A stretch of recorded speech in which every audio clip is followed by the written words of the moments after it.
Hello friends, welcome to infertility solution. तर कसे आहात तुम्ही सगळे? मस्त मजेत असाल तर आपण जसं की तुम्ही व्हिडिओचं थंबनेल बघितलंच आहे, आपण आज कुठल्या विषयावर बोलणार आहोत.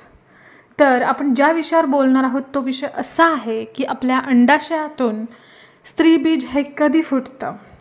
आता हे स्त्रीबीज कशासाठी असतं, वे फुटल्यानंतर काय उपयोग असतो त्याचा, किती दिवस ते जिवंत असतं, किती दिवसानंतर आपल्याला प्रेग्नन्सी राहते, प्रेग्नन्सीच्या किटवर आपल्याला किती दिवसानंतर पॉझिटिव्ह टेस्ट येते, आणि ह्या सगळ्या गोष्टी झाल्यानंतर त्याचा आपण काय प्रिकॉशन घेऊ शकतो, ह्या सगळ्या गोष्टी आपण या व्हिडिओमध्ये बोलणार आहोत.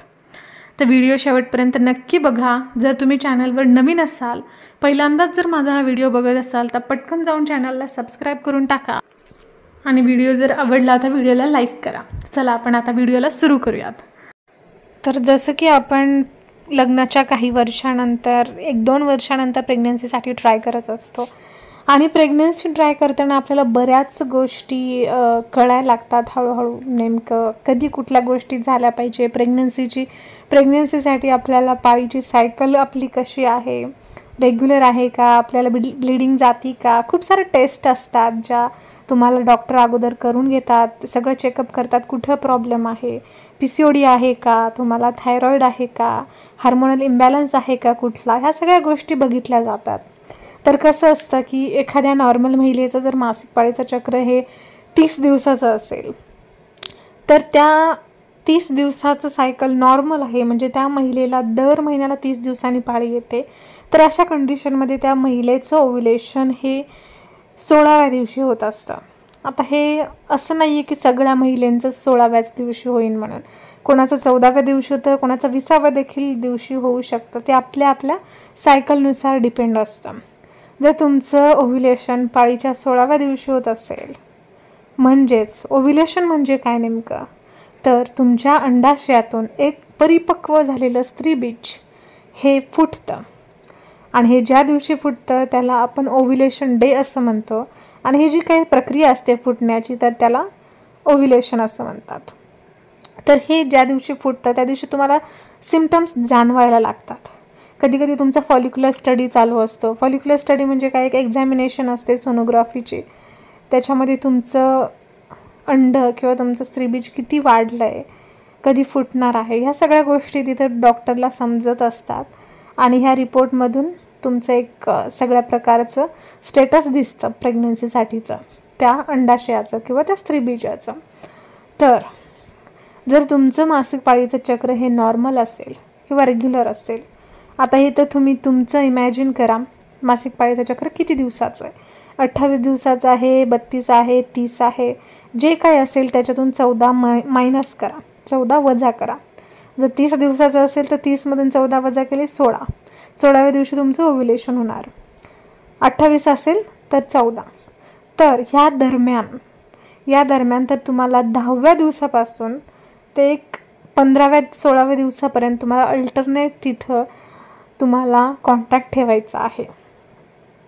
कारण कसं असतं, जेव्हा स्त्रीबीज फुटतं, स्त्रीबीज काही जास्त दिवस जगत नाही किंवा त्याचं जीवनकाल हा जास्त दिवस नसतो. 12 ते 24 तास त्याचा जीवनकाल असतो, त्याचा लाईफ स्पॅन असतो.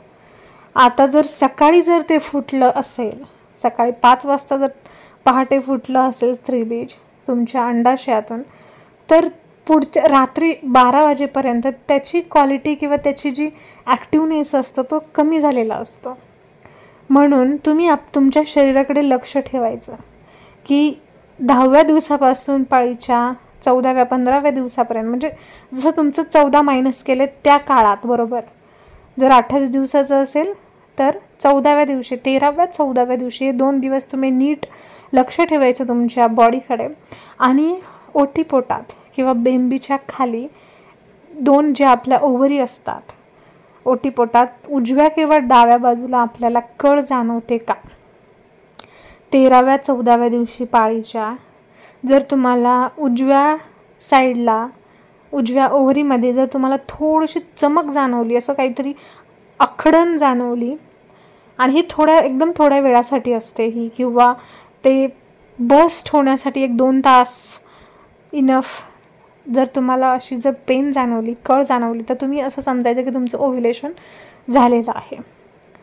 तर आता गरज आहे तुम्हाला तिथं कॉन्टॅक्ट ठेवायची, शारीरिक संबंध ठेवण्याची तर खूप गरज आहे, जेणेकरून तुमचा जो शुक्राणू आहे तो त्या अंडाशयातील स्त्रीबीजापर्यंत पोहोचेल आणि तिथं जाऊन त्यांचं फर्टिलायझेशन होईल किंवा एक बेबी तयार होईल. आता मी तुम्हाला एकदम नॅचरली घरच्या घरी या कशा करू शकता तुम्ही हे गोष्ट सांगितली.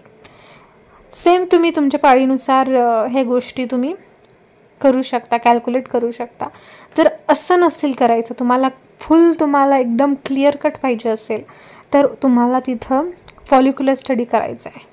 फॉलिक्युलर स्टडी हा डॉक्टरच्या ऑब्झर्वेशननीच होतो. डॉक्टर तुम्हाला लिहून देतात फॉलिक्युलर स्टडी.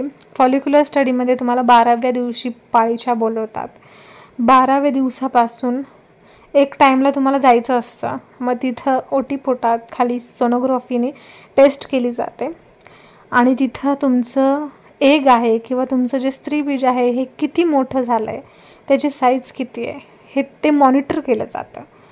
त्याच्या रिपोर्टमध्ये 2-4 कॉलम असतात. त्या कॉलममध्ये ते लिहिलं जातं की उजव्या साईडला किती स्त्रीबीज आहे, डाव्या साईडला किती MM स्त्रीबीज आहे, तुमचं एंडोमेट्रियम थिकनेस किती आहे, ह्या सगळ्या गोष्टी तिथं लिहिल्या जातात. तर तिथं एक आपल्याला समजतं की आपलं स्त्रीबीज हे किती मोठं होतं आहे.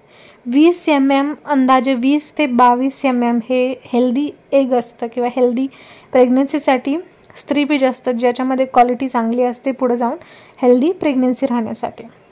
20च्या खाली किंवा 18च्या खाली असेल ते थोडंसं कमकुवत असतं आणि जसं की 25च्या वर गेलं तर ते थोडंसं सिस्टमध्ये त्याचं रूपांतर होऊ शकतं. ते फुटणार नाही, ते पुढे जाऊन डिझॉल्व होऊन जातं.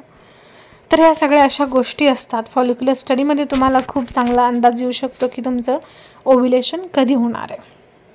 म्हणून डॉक्टर तुम्हाला फॉलिक्युलर स्टडी सजेस्ट करत असतात. तर तुम्हाला काय करायचं आहे, आता एक मी सारांश सांगते आत्तापर्यंतच्या व्हिडिओचा. तुम्हाला पहिलं तुमचं मासिक पाळीचं चक्र किती दिवसाचं आहे ते कॅल्क्युलेट करायचं आहे.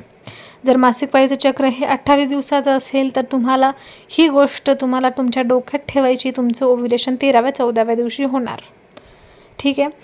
म्हणजेच तुमच्या अंडाशयातून स्त्रीबीज हे 13व्या किंवा 14व्या दिवशी फुटणार. आणि आता आपल्याला काय करायचं आहे, जेव्हा आपल्याला 12वा-13वा दिवस येतो तिथं आपल्याला एकदम बारीक लक्ष ठेवायचं आहे आपल्या ओटीपोटाकडे, की आपल्याला कुठली चमक येते आहे का, कुठली कळ येते आहे का. ही कळ एग रप्चरसाठी असते किंवा ओव्ह्युलेशनसाठी असते. जशी आपल्याला कळ आली आहे तसे आपल्याला संबंध लगेच ठेवायचे असतात.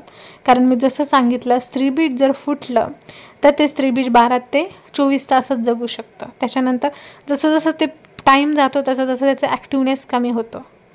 म्हणून आपल्याला पटकन संबंध ठेवायचे असतात. जशी कळ आली आपल्याला पोटात तशी.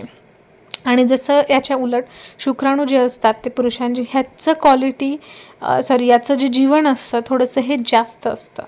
2 ते 5 दिवस म्हणू शकतो आपण ह्याला. तर एवढं त्याचा काळ असतो. 5 दिवसानंतर ते डिॲक्टिवेट होतात, त्याच्यामध्ये एवढा जीव राहत नाही. तर ह्या सगळ्या गोष्टी आहेत ज्या तुम्हाला ऑब्झर्व करायच्यात आणि अशा पद्धतीने तुम्हाला इम्प्लिमेंट करायच्या आहेत. तर हाच होता आपला आजच्या व्हिडिओचा विषय. मी आशा करते तुम्हाला हा व्हिडिओ आवडला असेल. व्हिडिओ आवडला असेल तर व्हिडिओला लाईक करा, चॅनलला नक्की सबस्क्राईब करा. चला आपण आता परत भेटूयात एक नवीन विषयासोबत अशाच आपलं प्रेग्नन्सीच्या जर्नीमध्ये. तोपर्यंत खूप खूप धन्यवाद.